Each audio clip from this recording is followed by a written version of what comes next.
السلام عليك. وعليك السلام. كم الوقت عندك؟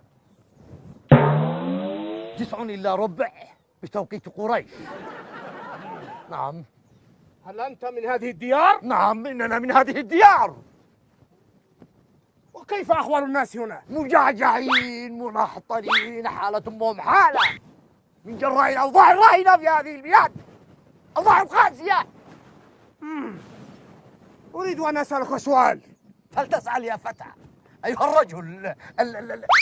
ليس لدي الوقت الكامل لكي تسألني وأسأله. إني ضابع، حالة أمي حالة من جيز الناس.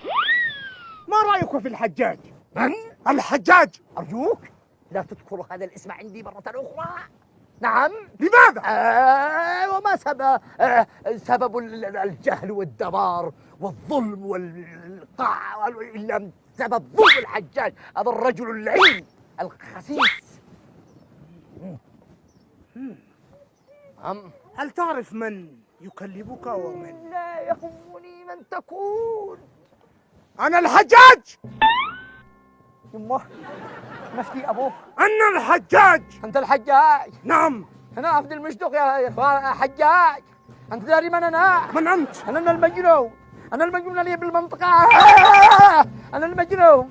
وما يثبت لي أنك مجنون؟ سأل الطارف يقول لك في الأسبوع يجي لي مرتين الجنان، هذه المرة الثانية اليوم. سأقتلك. أنا المجنون. سأقتلك. أنا المجنون. سأقتلك أيها الأبله. أين حصاني؟ تعال يا ابن الذين، تعال.